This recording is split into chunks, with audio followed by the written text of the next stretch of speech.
என் தேவேந்திரகுல வேளாளர் சமுதாய உறவுகளுக்கும் தமிழ்ச்சமூக உறவுகளுக்கும் என்னுடைய முதற்கண் வணக்கம். இந்த காணொலி எதற்காக அப்படின்னா, தென்காசி மாவட்டம் ஆலங்குளத்தில் பனையேரி விவசாயி, அதாவது கல் எடுக்க போனாரோ இல்லை பதினி எடுக்க போனாரோ, அவரை இசக்கி ராஜா சுட்ட விவகாரம் என்பது சமூக வலைத்தளங்களில் அதிகமாக வைரலாகிட்டு இருக்குது. தொடர்ந்து அனைவருமே இதற்கான கண்டன குரலை எழுப்பிட்டு வந்துட்டு இருக்கிறாங்க. அதே போல் ஒவ்வொரு சமூக ஆர்வலர்களும் எப்படி காவல்துறை இந்த ஒரு வேலையை செய்யலாம், தொடர்ந்து இது போன்ற சூழ்நிலை அரங்கேறிக்கிட்டே இருக்குது. காவல்துறையால் பொதுமக்கள் பாதிப்புகள் உள்ளாகிட்டே இருக்காங்க அப்படின்னு எல்லாருமே அது சம்மந்தமாக கடும் எதிர்ப்பில் தெரிவிச்சிட்டு இருக்காங்க. இசக்கி ராஜாவோட பார்த்திங்கன்னா சஸ்பெண்ட் பண்ணியிருக்காங்க. கொலை முயற்சி வழக்கம் கிட்டத்தட்ட 4 பிரிவின் கீழே பார்த்திங்கன்னா இசக்கி ராஜா மீது பார்த்திங்கன்னா கொலை முயற்சி வழக்கு பதிவு செஞ்சுருக்காங்க.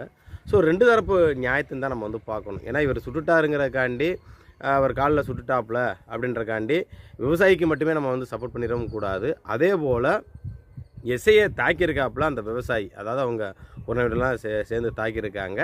அதனால் இந்த எஸ்ஐ அப்படின்ற நபருக்கும் நம்ம சப்போர்ட்டும் பண்ணிட முடியும். ஏன்னா 2 பக்கத்துமே பார்க்கணும். ஏன்னா 2 தரப்பு நியாயத்தையுமே பார்க்கணும்.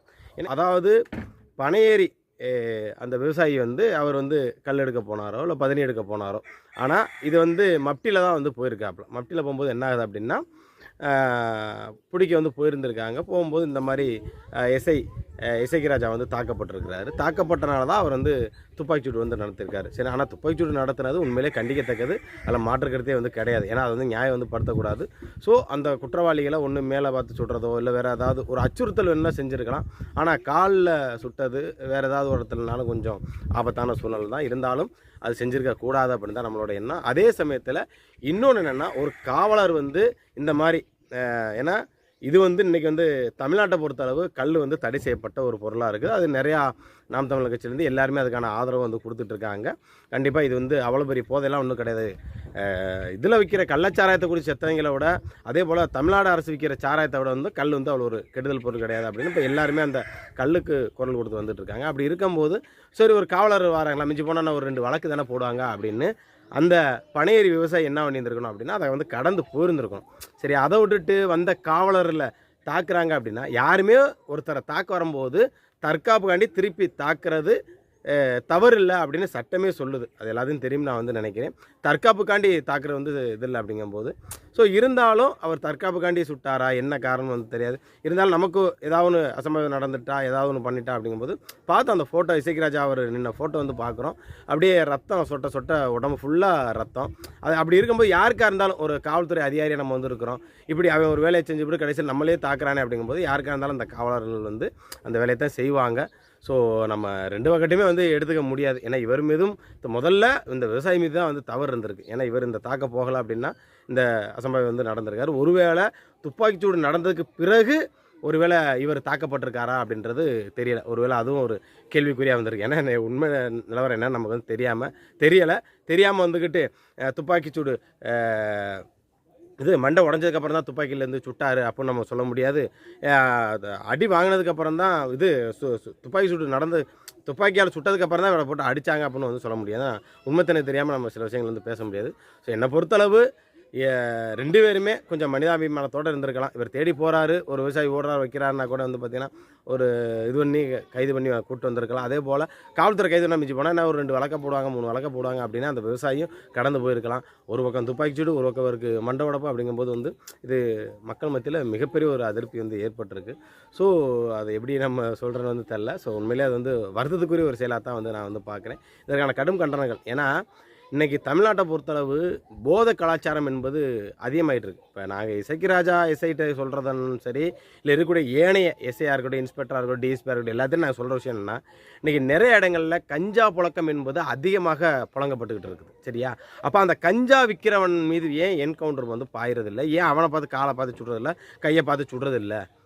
இன்றைக்கி மதுபானம் கூட பார்த்திங்கன்னா அரசு தரப்புலேருந்து விற்கிறாங்க. சரியா? சரி, ஓகே, அதை ஏற்புடையதாக கூட வச்சுக்கோங்க. சரிங்களா? ஆனால் அதுவும் ஒரு வகையான போதை தானே. இன்றைக்கி சீரழிஞ்சிட்டு இருக்கிறான். அதை விட கள்ளத்தனமாக சாராயம் கஞ்சா பார்த்திங்கன்னா அதிக புழக்கமாக வந்திருக்குது. இதில் பார்த்தாக்க இன்னொன்று என்ன அப்படின்னா, ஒரு ஆள் மேலே பொய் வழக்கு வந்து புட்டப் கேஸ் வந்து போடுறாங்க. என்ன புட்டப் கேஸ் போடும்போது பார்த்தா இவன் வந்து 1 கிலோ 300 கிராம் கஞ்சா வச்சுருந்தான், 1 கிலோ 200 கிராம் கஞ்சா வச்சுருந்தேன் அப்படின்னு காவல்துறை. அப்போ காவல்துறைக்கு கஞ்சா எப்படி வருது? அவன்கிட்ட ஒருத்தன் இல்லாத ஒருத்தன்ட்ட. ஏன்னா இதைத்தான் நான் வந்து ஏற்கனவே சொன்னேன். தென்காசி மாவட்டம் நம்ம புளியங்குடியை சேர்ந்த ஒரு தம்பி சுரேஷ், அவர் மீது இப்படி தான் காவல்துறை போட்டிருக்கு. 100 கிராம் கஞ்சா வச்சுருந்தான், 300 கிராம் கஞ்சா வச்சுருந்தான் அப்படின்னு புட்டப் கேஸ் மேலே புட்டப் கேஸ் அவனை போட்டு அவனோட வாழ்க்கையை சீரழிச்சு இன்றைக்கி அந்த தம்பி கோர்ட்டை நாடி இன்றைக்கி அவங்க மேலே எஃப்ஐஆர் போடுற அளவுக்கு வந்து பண்ணுறேன். இன்ன வரைக்கும் அங்கே வாசுதேவனூர் காவல் நிலையத்தில் வந்து பார்த்தீங்கன்னா எஃப்ஐஆர் வந்து போட மாட்டேங்கிறாங்க. அப்போ இந்த மாதிரி குற்றவாளி காவலர் மீது ஏன் காவல்துறை வந்து எஃப்ஐஆர் போடுறதுக்கு வந்து தயங்குறாங்க? இன்றைக்கி எசக்கி ராஜா மீது வந்து பார்த்தீங்கன்னா, அதாவது கொலை முயற்சி வழக்கு கிட்டத்தட்ட 4 பிரிவின் கீழே வந்து எசக்கி ராஜா மீது வந்து வழக்கு போட்டிருக்காங்க. ஏன்னா துப்பாக்கியால் சுட்டனால, காலில் சுட்டனால அந்த இது போட்டிருக்காங்க. அப்போ ஒரு எந்த குற்றமும் செய்யாத ஒரு நபர் மீது தொடர்ந்து காவல்துறை பதிவு செய்யும்போது, இந்த எசக்கி ராஜாவை சஸ்பெண்ட் செய்யும்போது அவர் மேலே இத்தனை 4 பிரிவின்கள் வழக்கு பதிவு செய்யும்போது, அப்போ ஒரு அப்பாவி இளைஞன் மீது புட்டப் கேஸுக்கு மேலே புட்டப் கேஸ் அவங்க கிட்டத்தட்ட 10 வழக்குகளை போட்டு அவனோட வாழ்க்கையை சீரழிக்கக்கூடிய காவல்துறை மீது ஏன் வாசுதேவனூர் காவல் நிலையத்தில் உள்ள காவலர்கள் வந்து எஃப்ஐஆர் வந்து பதிவு செய்ய மாட்டேங்கிறீங்க? அப்போ டிபார்ட்மெண்ட்டுக்கு வந்து விசுவாசமாக போகிறீங்களா? ஏன்னா தொடர்ந்து அந்த தம்பி போராடிக்கிட்டே இருக்காப்புல. இல்லை கோர்ட்டோட ஆர்டரையே மதிக்கலை, கோர்ட்டோட உத்தரவையே மதிக்கலை காவல்துறை அப்படின்னு தான் என்னோட கேள்வி. இப்போ வாசுதேவனூர் ஸ்டேஷனில் இருக்கக்கூடிய அது எஸ்ஐயாக இருக்கட்டும், இன்ஸ்பெக்டராக இருக்கட்டும், யாராக இருந்தாலும் சரி, ஏன் இந்த விஷயத்த இது ஏன் தாமதிக்கிற காரணம்னா, அப்போ எஸ்பி என்ன பண்ணுறாங்க? தென்காசி எஸ்பி வந்து ஏன் அந்த சம்மந்தப்பட்ட அந்த அம்மா மீது வந்து எஃப்ஐஆர் வந்து பதிவு செய்யலை? கண்மணி அம்மானால ஒரு இளைஞனோட வாழ்க்கை சீரழிஞ்சிருக்குது. சரியா?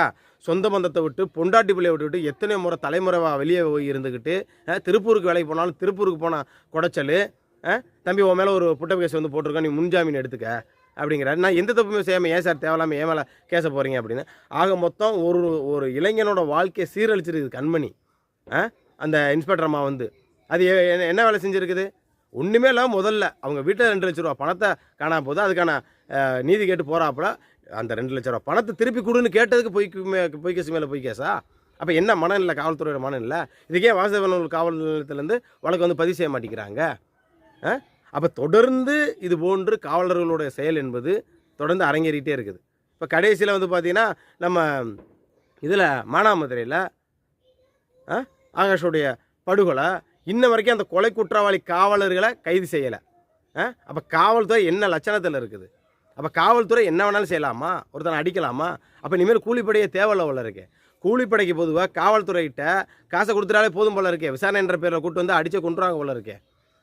அப்போ என்ன மனநிலையில் இங்கே வந்து நடக்குது? ஒரு 2 தினங்களுக்கு முன்பு நினைக்கிறேன், மதுரையில் சரியா ஒரு விஷயம் கேள்விப்படுறோம். அதாவது ஒரு பகுதியில் ஒருத்தன் கஞ்சா விற்கிறான், கஞ்சா விற்று அதில் காசு நிறையா கையில் வச்சுருக்கிறான். அதே கஞ்சா விற்கக்கூடிய சில நபர்கள் வந்து அது வழியாக போகிறாங்க. இவன் கஞ்சா விற்று காசு நிறையா விற்கிறேன் அப்படின்னா அவனை அடித்து அவனோட காசை பிடிங்கிட்டு வந்துடுறாங்க. வந்துட்டு என்ன ஆகுது அப்படின்னா, மறுபடியும் வந்துட்டு இதே சோக்கில் என்ன பண்ணுறேன், இந்த கஞ்சா விற்கக்கூடிய இன்னொரு டீம் என்ன பண்ணுறேன், மறுபடியும் அவன்கிட்ட நேரம் அந்த இடத்துல விற்பேன் அப்படின்னு போகிறான். அவன் சுதாரிச்சுக்கிட்டு 2 பேர் இருந்தவன் அவன் 10 பேரை டீம் சேர்த்துக்கிறான். 10 பேர் டீம் சேர்த்துட்டு இவன் ஒரு 7 பேர் போயிருக்கிறான். 7 பேர் போனோன்னு என்ன பண்ணியிருக்கான், பிடிச்சி 2 பேர்த்த கண்ணா முன்னமாக வெட்டியிருக்கிறான். தலைகளையெல்லாம் வெட்டி சிதைச்சிருக்கான். இந்த நியூஸ் ஓரளவு காதில் வந்து கேள்விப்படுறோம். அப்போ இது இந்த கஞ்சால எங்கேருந்து வருது? இந்த கஞ்சா விற்கிறது யார்? இந்த கஞ்சாவை விநியோகம் பண்ணுறது யார்? இது காவல்துறைக்கு தெரியாதா? அப்போ இவங்க மீதெல்லாம் ஏன் காவல்துறை என்கவுண்டர் செய்கிறது இல்லை? எத்தனையோ 10 கொலை வழக்கு வச்சுருக்கிறான். அவன் தப்பிச்சு ஒன்றானா அவனையெல்லாம் என்கவுண்டர் பண்ணுறது கிடையாது. ஆனால் ஒரு அப்பாவி ஒரு இளைஞன் என்ன பண்ணுறான், ஒரு பதனியோ ஒரு கல்லே எடுக்க போகிறான். என்ன கடையில் விற்கிற சாராயத்தை விடவா கல் வந்து அவ்வளோ போதையாக இருக்குது? போதைக்கு எதிரானவர்கள் தான், மாற்றுக்கிறது இல்லை. இல்லை கல் வந்து அவ்வளோ எத்தனை பேர் கள்ள குடிச்சு செத்துருக்கிறான் சொல்லுங்கள்? பழைய காலத்தில் வேணாலும் அந்த இப்போ ரீசெண்டாக யாராவது கல் குடிச்சு செத்தான்னு சொல்லுங்கள். கள்ளச்சாராயம் குடிச்சு செத்தவன் இருக்கிறான், சாராயம் குடிச்சு செத்தவன் இருக்கிறான், கல் குடிச்சு எவன் செத்தவன் இருக்கிறான். அப்போ இதற்கு இது தேவையில்லாத ஒரு வேலை. உண்மையிலேயே அது வருத்தத்துக்குரிய ஒரு செயலாகவும் இருக்குது. அதே போல் இன்னும் வந்து வாசுதேவனூர் காவல் நிலையத்தில் இன்ன வரைக்கும் அந்த சம்மந்தப்பட்ட கண்மணி மற்றும் இன்னும் காவலர் அந்த பணத்தை எடுத்த காவலர் மீது இன்னும் எஃப்ஐஆர் போடாமல் வந்து காவல்துறை வந்து அலக்கழிக்கு செஞ்சுக்கிட்டே இருக்கிறாங்க. ஸோ இதுவும் வந்து வன்மையாக கண்டிக்கத்தக்க ஒரு விஷயமா இருக்குது. ஒருவேளை இது எலெக்ஷன் முடிஞ்சதுக்கப்புறம் ஏனைய இயக்கங்கள்லாம் சேர்ந்து இது மிகப்பெரிய அளவில் போராட்டம் எடுத்தால் தான் காவல்துறை வந்து எஃப்ஐஆர் போடுவாங்களோ அப்படின்ற ஒரு கேள்வி எழும்புது. ஸோ கூடிய விரைவிலே வாசுதேவனூர் காவல் நிலையம் வந்து பார்த்தீங்கன்னா நீங்கள் உங்களோட டியூட்டியை செய்ய போகிறீங்க. அந்த காவல் நிலையத்தில் இன்னொன்று என்ன தெரிவிப்பாங்க, எங்கள் தேவேந்திர வேலை சமூகத்தை சேர்ந்த யாரோ ஒரு ஆளையாக வந்து போட்டிருப்பான்னு நான் வந்து நினைக்கிறேன். ஸோ உண்மையிலே வந்து கண்டிக்கத்தக்க ஒரு விஷயமா இருக்குது. கூடிய விரைவிலே அந்த காவலர் மீது எஃப்ஐஆர் பதிவு செய்யணுன்றதை கேட்டுக்கிட்டு மீனொருத்தர் காணொலியில் சந்திக்கிறேன். நன்றி.